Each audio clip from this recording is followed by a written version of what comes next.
Hello दोस्तों। तो चलिए जानते हैं चिपको आंदोलन के बारे में। चिपको आंदोलन मूलतः उत्तराखंड के वनों की सुरक्षा के लिए वहां के लोगों द्वारा 1970 के दशक में स्टार्ट किया गया था और ये चमोली जिला के गोपेश्वर नामक स्थान पर शुरू हुआ था। और उसमें लोगों ने पेड़ों को अपने गले लगा लिया ताकि उन पेड़ों को कोई भी काट ना सके। इस आंदोलन का मुख्य उद्देश्य पर्यावरण की सुरक्षा था और पेड़ पौधों को काटने से रोकना था। इसके पीछे की भी एक पारिस्थितिक और आर्थिक पृष्ठभूमि ये है कि जहाँ पर यह आंदोलन शुरू हुआ था उस समय 1970 के दशक में भयंकर बाढ़ आई थी और उस बाढ़ का सामना गांव वालों ने काफ़ी महसूस कर लिया था, क्योंकि उस बाढ़ में काफ़ी बड़े बड़े पुल, हजारों मवेशी, लाखों रुपए की लकड़ी और ईंधन ये सब बह कर के नष्ट हो गए थे।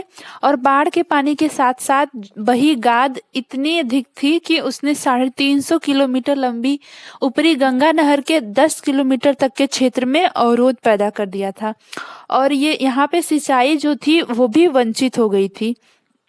तो उस समय लोगों को लगा कि पेड़ों की सुरक्षा करना जरूरी हो गया है, लेकिन उस समय ब्रिटिश शासनकाल था और वहाँ पेड़ों को काट दिया जाता था।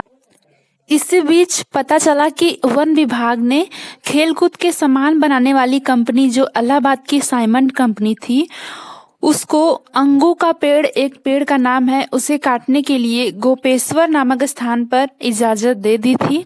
और वनों के ठीक बगल में बसे गांव वाले जिन पेड़ों को छू तक नहीं सकते थे, अब उन पेड़ों को दूर इलाहाबाद की एक कंपनी को काटने की इजाजत मिल गई थी।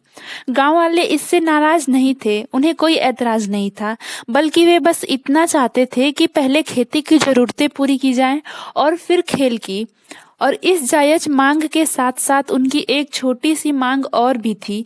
वनवासियों को वन संपदा से किसी न किसी किस्म का रोजगार जरूर मिलना चाहिए ताकि वनों की सुरक्षा के प्रति उनका प्रेम बना रहे। तो चिपको आंदोलन का जो मूल था वो तो था गोपेश्वर नामक स्थान, लेकिन उस समय वन विभाग ने इस क्षेत्र के अंगू के लगभग 2451 पेड़ साइमंड कंपनी को ठेके पर दे दिए थे। और इसके खबर मिलते ही चंडी प्रसाद भट्ट के नेतृत्व में 14 फरवरी 1974 को एक सभा की गई और जिसमें लोगों को ये बताया गया कि यदि पेड़ गिराए गए तो हमारा अस्तित्व खतरे में पड़ जाएगा। ये पेड़ न सिर्फ हमारी चारे, जलावन और जड़ी बूटियों की जरूरतें पूरी करते हैं बल्कि मिट्टी का क्षरण भी रोक देते हैं।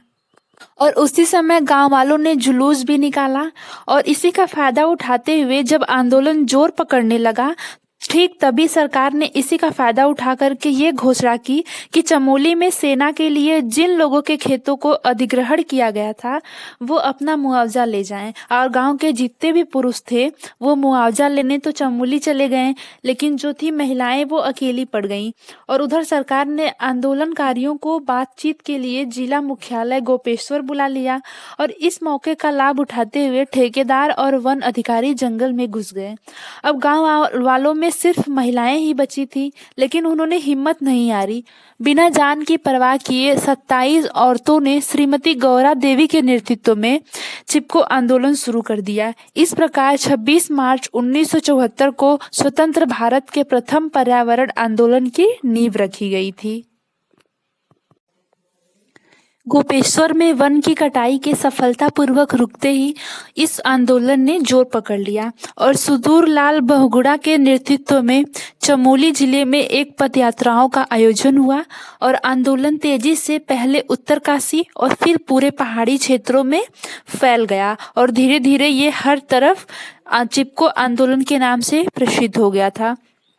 ये कई मामलों में चिपको आंदोलन सफल रहा और लोगों की मांगें भी पूरी की गई थी और इसका मुख्य उद्देश्य पर्यावरण की सुरक्षा करना था। चिपको आंदोलन में महिलाओं की भूमिका बहुत ही महत्वपूर्ण है, क्योंकि इस आंदोलन को नारीवादी आंदोलन के नाम से भी जाना जाता है। और 26 मार्च 1974 को जब ठेकेदारों ने रेडी गांव में पेड़ काटने आए तो उस समय पुरुष घर पर नहीं थे। गौरा देवी के नेतृत्व में महिलाओं ने कुल्हाड़ी लेकर आए ठेकेदारों को ये कहकर के जंगल से भगा दिया कि ये जंगल हमारा मायका है, हम इसे काटने नहीं देंगे। मायका महिलाओं के लिए वो सुखद स्थान होता है जहाँ संकट के समय उन्हें आश्रय मिलता है।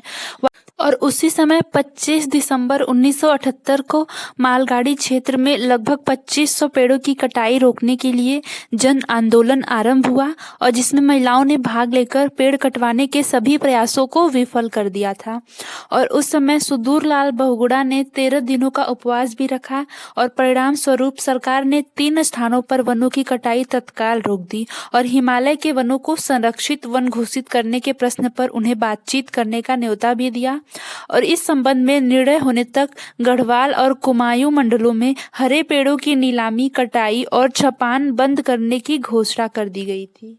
और उस समय हमारे देश की प्रधानमंत्री इंदिरा गांधी जी थी और वो इस पर प्रशासन भी लागू की और उस पेड़ों की कटाई करने वालों के खिलाफ सजा भी घोषित की गई।